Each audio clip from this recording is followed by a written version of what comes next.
कटकर महानदी विहार महिला समिति पक्षर 37तम वार्षिक उत्सव महानदी विहार स्थित महानदी भवन ठारे अनुष्ठित हो जाइछि। महिला समितिर सभानेत्री नमिता दास सभापतित्व में अनुष्ठित उत्सव में पूर्वतन विधायक डॉक्टर प्रभात रंजन विश्वाल उद्घाटक भाव में जोग देथिबा बेले मुख्य अतिथि साइकोलोजिस्ट स्मिता महांती, मुख्य वक्ता साहित्यिका प्रज्ञा परमिता आचार्य द्विवेदी और सम्मानित अतिथि भाव एमडीए सभापति संजय जेना, एमडीए संपादक हिमांशु षडंगी एवं स्थानीय कॉर्पोरेटर इंजीनियर सुब्रत घड़ाई प्रमुख जोगदे प्रदीप प्रज्वलन कर उद्घाटन करथिले। महिला समितिर संपादिका मधुस्मिता षडंगी वार्षिक विवरणी पाठ करथिले। एही महिला समितिर पूर्वतन सभापति स्वर्गत सांत्वना मिश्र को मरणोत्तर सम्मान एवं वर्तमान सभ्या निवेदिता षडंगी को अतिथि माने संबर्धित करथिले। ଏହି ଅବସରରେ संगीत गुरु अभिराम खुंटिया, नृत्य गुरु कानुचरण सेठी, ओडिसी नृत्य गुरु कविता चांद को मध्य संबर्धित करा जायथिला। सह संपादिका सस्मिता सावत, कोषाध्यक्ष अनुषा महंत, सह कोषाध्यक्ष रश्मि पंडा, पत्रिका संपादिका इंदुमती दास, सह संपादिका सोहागिन बेहेरा, नाट्य संपादिका प्रणति आचार्य, सह नाट्य संपादिका स्वप्नमयी स्वाई एवं अन्यमानक मध्यरे सेमा कुमारी, सुचेता रथ, सुप्रभा नायक, कनकलता सामल, भारती पाणी प्रमुख ଏହି କାର୍ଯ୍ୟକ୍ରମରେ ସହଯୋଗ କରିଥିଲେ। ସଭ୍ୟ ସଞ୍ଜିତା ପ୍ରତିହାରୀ ମଞ୍ଚ ପରିଚାଳନା କରିଥିବା ବେଳେ ଉପସଭାନେତ୍ରୀ ରୀନା ରାଣୀ ମିଶ୍ର ଧନ୍ୟବାଦ ଅର୍ପଣ କରିଥିଲେ। महानदी विहार महिला समिति आज 37तम वार्षिक उत्सव महाडंबर शांति श्रृंखलार सहित पालन करुले। आज जोगदे अत्यंत आनंदित मु महानदी विहार महिला मानक समस्त को कर्मकर्ता सभानेत्री संपादिका समस्त कर्मकर्ता और सदस्य मान बहुत बहुत धन्यवाद जनाऊँगी।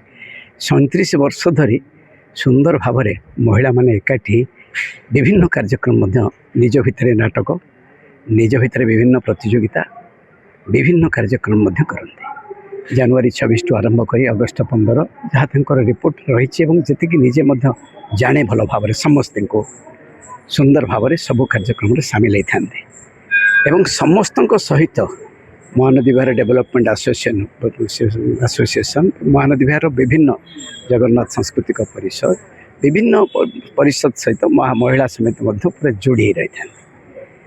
एवं आज भारी खुशी आम MDA president secretary corporator engineer Subrat Ghadai समस्त आम अच्छु विधायक शोभित विश्वाल जो अर्थ देते महिला गोटे कॉन्फ्रेंस हॉल पाई सुंदर भाव में हॉलटी बुली देखिली।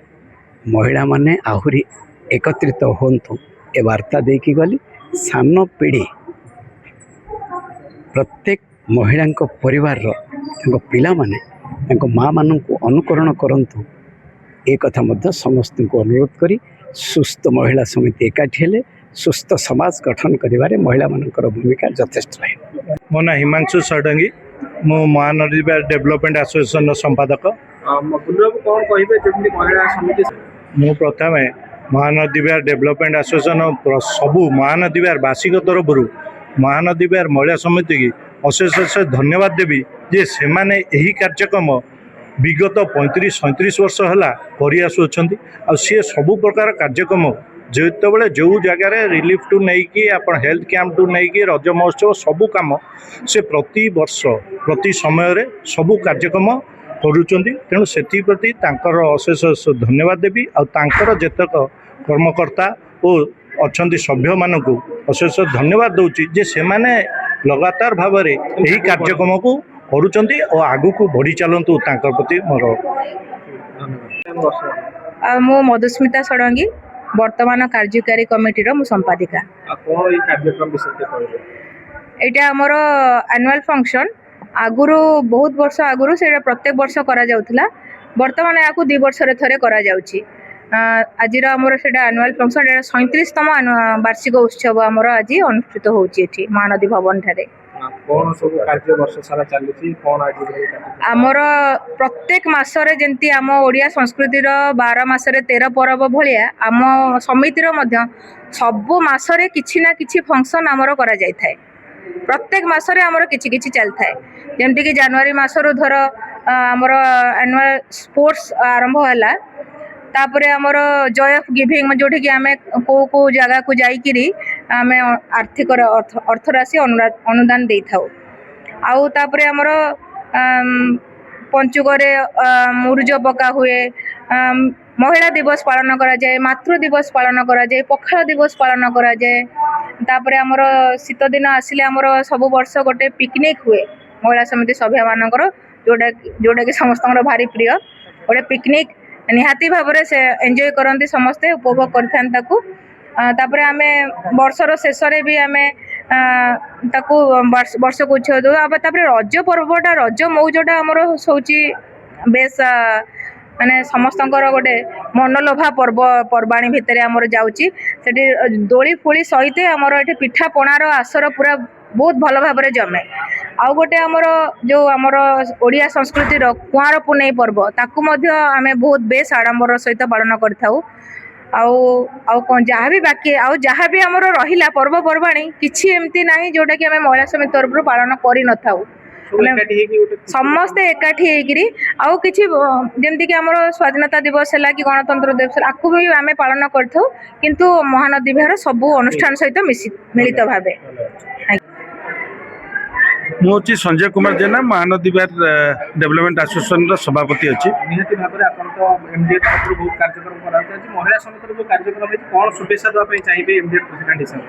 ଦେଖନ୍ତୁ, ଏମ୍ଡିଏର ଯେଭଳି ଭାବରେ ଗୋଟେ ଉଦାହରଣ ଦେଇକିନା ଯେଉଁ କାର୍ଯ୍ୟକ୍ରମ ଯାକ କରାହେଉଛି ଅତି ଉଚ୍ଚ କୋଟିର, ସେଇଭଳି ଭାବରେ ପ୍ରଗତିଶୀଳ ମହାନଦୀ ବିହାରରେ ମହାନଦୀ ବିହାର ମହିଳା ସମିତି ଏ ବର୍ଷ ସବୁ ବର୍ଷ ଅପେକ୍ଷା ଏ ବର୍ଷ ଦେଖନ୍ତୁ, ଷ୍ଟେଜ୍ ପରଫର୍ମାନ୍ସ ଦେଖନ୍ତୁ, ତାଙ୍କର ଡକୁମେଣ୍ଟାରୀ ଦେଖନ୍ତୁ, ସିଏ ତାଳକୁ ତାଳ ଦେଇ ମହାନଦୀ ବିହାରର ବିକଶିତ ମହାନଦୀ ବିହାରକୁ ଆଗକୁ ନେବା ପାଇଁ ଯେଉଁଭଳି ଭାବରେ ପ୍ରୟାସ ହେଇଛି, ତାହା ନିଶ୍ଚିତ ଭାବରେ ପ୍ରଶଂସନୀୟ।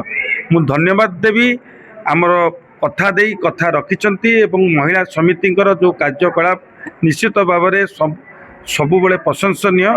ଏବଂ ରଜ ମହୋତ୍ସବରେ ବି ମଧ୍ୟ ଏମ୍ଡିଏ ସହିତ ଭାଗିଦାର ଭାବରେ ଯେଉଁ କାର୍ଯ୍ୟକ୍ରମ କଟକ ଡେଭଲପମେଣ୍ଟ ଅଥରିଟି ଦ୍ୱାରା କରାଯାଇଥିଲା, ତାହା ବି ମଧ୍ୟ ଅତ୍ୟନ୍ତ ଉଚ୍ଚକୋଟୀର ରହିଥିଲା। ତେଣୁ ଆମେ ଗୋଟେ ପ୍ରୟାସ କରୁଛୁ ମହାନଦୀ ବିହାରର ଏ ଯେଉଁ ଗୋଟିଏ ଛାତ ତଳେ ମହାନଦୀ ବିହାର ଡେଭଲପମେଣ୍ଟ ଆସୋସିଏସନର ଯେଉଁ ଛାତ ତଳେ ମହିଳା, ଯୁବ, ଛାତ୍ର, ବରିଷ୍ଠ ପେନସନଧାରୀ, ଏ ଜଗନ୍ନାଥ, ଏ ସମସ୍ତଙ୍କୁ ନେଇକିନା ଆମେ ଗୋଟେ ଚାଲିଛୁ। ଏବଂ ମହାନଦୀ ବିହାର ଆଜି ଗୋଟିଏ କଟକ ସହରରେ ଏକ ଉଦାହରଣ ପାଲଟିଛି ଏବଂ ସମସ୍ତଙ୍କର ଗୋଟିଏ ସ୍ୱରର ପରିବର୍ତ୍ତନ ହେଇଛି। ବିକଶିତ ମହାନଦୀ ବିହାରକୁ ଆଗେଇବା ପାଇଁ ସଂକଳ୍ପ କରିବା, ଏକ ମହାନଦୀ ବିହାର, ଏକ ପରିବାର ଭାବରେ ସେ କାର୍ଯ୍ୟ କରିଥିବାରୁ କାର୍ଯ୍ୟ ଆରମ୍ଭ ହେଇଛି। ତେଣୁ ସମସ୍ତଙ୍କ ପାଖରେ ମୁଁ ଚିର କୃତଜ୍ଞତା ପ୍ରକାଶ କରୁଛି। କଟକରୁ ଦାମୋଦର ବେଉରାଙ୍କ ରିପୋର୍ଟ, ଖୋଲା ଖବର।